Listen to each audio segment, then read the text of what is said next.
নমস্কাৰ স্বাগতম জনাইছো নিউজ আসামৰ অন্যটা ভিডিঅ'লৈ নিযুত মইনা আঁচনিৰ আবেদনৰ সম্পূৰ্ণ প্ৰক্ৰিয়া কি ডকুমেণ্টৰ প্ৰয়োজন হ'ব কোনসকল ছাত্ৰ ছাত্ৰীয়ে বা কোনসকলে নিযুত মইনা আঁচনিৰ বাবে আবেদন কৰিব পাৰিব সম্পূৰ্ণ ডিটেইলত আমি ভিডিঅ'টি আলোচনা কৰিছো বহুতো ছাত্ৰ ছাত্ৰীয়ে আমালৈ কোৱেশ্চন কৰি আছে নিযুত মইনা আঁচনিৰ বিষয়ে আপুনি কিবা ভিডিঅ' প্ৰস্তুত কৰক তো আমি ভিডিঅ'টিত লৈ আহিছো তো নিযুত মইনা আঁচনি ইয়াতে আপোনালোকে এই যেটো ডাউনলোড PDF এই PDF ফাইলটো আপোনালোকে চাব পাৰে কোনসকল ছাত্ৰ ছাত্ৰীয়ে অৰ্থাৎ এই যেটো আঁচনি হয় এই আঁচনিটো কেৱল ছোৱালীসকলৰ বাবে ইয়াতে দেখিবলৈ পাইছে ওপৰতে গাৰ্ল ষ্টুডেন্ট তাৰ পিছত ইয়াতে কোনসকল ছাত্ৰ ছাত্ৰীয়ে আবেদন কৰিব পাৰে ইয়াতে HS ফাৰ্ষ্ট ইয়াৰ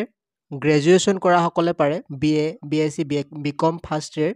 পোষ্ট গ্ৰেজুৱেচনো পাৰে MA MSc MCom B.Ed ইয়াতে দেখিবলৈ পাইছে সকলোবিলাক ডিটেইলত এই যেটো PDF ফাইল আছে নিযুত মইনা আঁচনিৰ সম্পূৰ্ণ PDF ফাইলটো ইয়াতে আছে ছোৱালী সকলে ইয়াৰ বাবে আবেদন কৰিব পাৰিব আৰু ইয়াতে কিছুমান ক্ৰাইটেৰিয়া দিয়া আছে ছোৱালীয়ে পাৰিব লগতে গ্ৰেজুৱেচন যি সকলে ফাৰ্ষ্ট ইয়াৰ এডমিশন কৰিছে তেওঁলোকে পাৰিব আৰু লগতে পোষ্ট গ্ৰেজুৱেচন যি সকলে MA MSc MCom B.Ed তেওঁলোকে ফাৰ্ষ্ট ইয়াৰত এডমিশন লৈছে তেওঁলোকে ইয়াৰ বাবে আবেদন কৰিব পাৰিব আৰু লগতে ইয়াতে দিয়া আছে the girl students who receive scooter as part of the Banikanta Kakati award under the Pragyan Bharati তেওঁলোকে ইয়াৰ বাবে এলিজিবল নহব অৰ্থাৎ যি সকলে মামাৰ স্কুটি পাইছে তেওঁলোকে নিযুত মইনা আঁচনি লাভ নকৰিব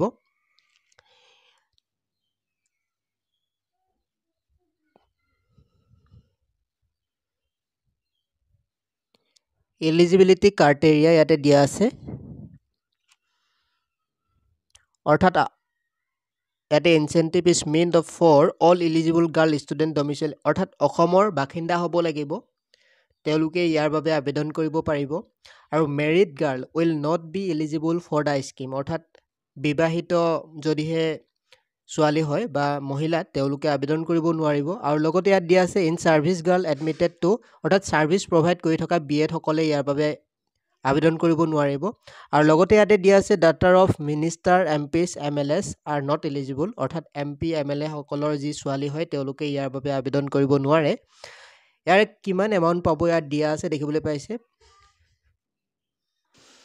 ইয়াত দিয়া আছে প্ৰথম পইণ্টটো is eligible girl student enrolled in class 11 will receive an incentive of 1000 per month for a maximum of 10 months for a total rest 10,000 per year অৰ্থাৎ যিসকল ফাৰ্ষ্ট ইয়াৰত এডমিশন লৈছে তেওঁলোকে 1000 কে পাব পাৰ মান্থ আৰু লগতে এবছৰৰ বাবে অৰ্থাৎ 10 মান্থ 10 মাহৰ বাবে এই যি আঁচনি হয় আঁচনিটো পাব 10,000 টোটেল এমাউন্ট পাব আৰু লগতে তাৰ পিছত দিয়া আছে an incentive of rest 1250 rupees per month for a maximum of 10 months resulting in a total rest 12,500 per year will be paid to each of the eligible girl student enrolled in graduation first year BA BSc BCom অৰ্থাৎ এতে দিয়া আছে যিসকল BA BSc BComৰ first year হয় তেওঁলোকে এই আঁচনিৰ বাবে আবেদন কৰিব পাৰিব আৰু লগতে 1250 টকাকৈ প্ৰত্যেক মাহে পাব 10 মাহৰ বাবেই পাব ইয়াতে টোটেল তেওঁলোকে 12,500 টকা এবছৰত পাব তাৰ পিছত আছে an incentive of rest 2,500 per month over a period of maximum up to 10 months resulting in a total rest 25,000 per year will be paid to each of the eligible girl student enrolled in a post graduation first year MA MSc MCom B.Ed অৰ্থাৎ যিসকলে MA MSc MCom B.Ed কৰি আছে তেওঁলোকে ইয়াতে 2500 টকাকৈ প্ৰত্যেক মাহে পাব আৰু এবছৰত অৰ্থাৎ এবছৰ নহয় 10 মাহৰ কাৰণেই পাব তেওঁলোকেও 25,000 টকা এবছৰত পাব এই আঁচনিৰ জৰিয়তে ইয়াতে মোড অফ এপ্লিকেশন দিয়া আছে এই আঁচনিৰ বাবে আপোনালোকে আবেদন কৰিব পাৰিব যেটো ইনষ্টিটিউট বা যিখন কলেজত আপোনালোকে আছে তাতেই আপোনালোকে অফলাইনৰ জৰিয়তে এই আবেদন হ'ব আপোনালোকক জনাই দিয়া হ'ব কলেজৰ ফালৰ পৰা যে নিযুত মইনা আঁচনি আবেদন হৈছে আপোনালোকে বা তোমালোকে আবেদন কৰা। ইয়াতে আপোনালোকে খবৰ লৈ থাকিব আপোনালোকৰ। ইয়াৰে যি আবেদন হয় আগষ্ট বা ছেপ্টেম্বৰ মাহৰ পৰা ইয়াৰ আবেদন চলিব। মোড অফ পে'মেণ্ট আপোনালোকৰ ডাইৰেক্ট বেংক একাউণ্টত আপোনালোকৰ এই যিটো পইচা হয় সোমাব। নিযুত মইনা আঁচনিৰ বাবে আপোনালোকৰ কি কি ডকুমেণ্টৰ প্ৰয়োজন হ'ব, ষ্টেপ বাই ষ্টেপ আমি কি কি ডকুমেণ্টৰ প্ৰয়োজন হ'ব এখন এখনকৈ আলোচনা কৰিছোঁ। তো প্ৰথম আপোনালোকৰ লাগিব এখন পাছপৰ্ট চাইজৰ ফটো। তাৰপিছতে তোমালোকৰ লাগিব এখন আধাৰ কাৰ্ড। আধাৰ কাৰ্ডখন বেছি প্ৰয়োজন, অৰ্থাৎ আধাৰ কাৰ্ডখন যদিহে বেংকৰ একাউণ্টৰ লগত লিংক নাই সেইটো লিংক কৰি থ'ব, তেতিয়া বেছি সুবিধা হয় বা এইটো লিংক হোৱাটো অতি আৱশ্যক। তো লিংক আছেনে নাই আপোনালোকৰ একাউণ্টখনৰ লগত বেংক পাছবুকখন চেক কৰি ল'ব। তাৰপিছত আপোনালোকৰ এখন বেংক একাউণ্ট অৰ্থাৎ পাছবুকৰ প্ৰয়োজন হ'ব। তাৰপিছত পৰীক্ষা অৰ্থাৎ অন্তিম যি পৰীক্ষা দিছিলে বৰ্তমান ৰিচেণ্টলি সেই পৰীক্ষাৰ মাৰ্কশ্বিটখন লাগিব।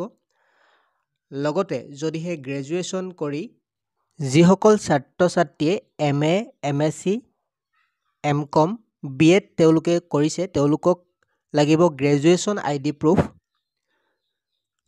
তাৰপিছত আপোনালোকৰ লাগিব কাষ্ট চাৰ্টিফিকেট। 8 নম্বৰতে লাগিব ইনকাম চাৰ্টিফিকেট। তাৰপিছত এড্ৰেছ প্ৰুফ হিচাপে লাগিব ইয়াতে এড্ৰেছ প্ৰুফ, ৰেচন কাৰ্ড থাকিলেও হ'ব বা বিদ্যুৎ বিলৰ কাগজ। তাৰপিছত ডমিচিয়েল চাৰ্টিফিকেট নতুবা PRC লাগিব। তো এইসমূহ ডকুমেণ্ট তোমালোকে যিসকল ছাত্ৰীয়ে বা যিসকল ছোৱালীয়ে আবেদন কৰিম বুলি ভাবিছে, তো বহুতো ভাল এটা সুবিধা অসমৰ ছাত্ৰীসকলৰ বাবে এইটো আঁচনি। তো এই আঁচনিটো আপোনালোকে আবেদন কৰিব পাৰিব এইসমূহ ডকুমেণ্ট গোটাই থওক আগতীয়াকৈ, যাতে স্কুলৰ পৰা আবেদনৰ কিবা জাননী অহাৰ লগে লগে আপোনালোকে ডকুমেণ্টসমূহ বা সকলো ডকুমেণ্ট আপোনালোকে জমা কৰিব পাৰে লগালগ। অৰ্থাৎ তৎক্ষণাত আপোনালোকে যাতে এই ডকুমেণ্টসমূহ গোটাই থওক, যাতে স্কুলৰ ফালৰ পৰা জাননী অহাৰ লগে লগে আপোনালোকে আবেদনৰ বাবে এই ডকুমেণ্টসমূহ জমা দিব পাৰে আৰু লগতে ফৰ্মখন ফিল আপ কৰি ল'ব পাৰে আগতীয়াকৈ। তো ভিডিঅ'টিৰ জৰিয়তে আপোনালোকক ইমানেই জনাবলগীয়া আছিল। নিযুত মইনা আঁচনিৰ বিষয়ে যদিহে আৰু কিবা তথ্য জানিবলগীয়া আছে তো আপোনালোকে বা তোমালোকে কমেণ্ট বক্সত কমেণ্ট কৰি জনাব। আৰু যদিহে আমাৰ চেনেলত কোনোবা পোনপ্ৰথমবাৰৰ বাবে ভিজিট কৰিছে তেনেহ'লে চেনেলটি ছাবস্ক্ৰাইব কৰি দিব। আৰু এনেকুৱা ধৰণৰ আমি ভিডিঅ'সমূহ লৈ আহিম। আৰু লগতে বন্ধু বান্ধৱীৰ লগত ভিডিঅ'টি শ্বেয়াৰ কৰিবলৈ নাপাহৰিব, যাতে সকলোৱে এই ইনফৰ্মেশ্যনটো এই ভিডিঅ'টো পায়।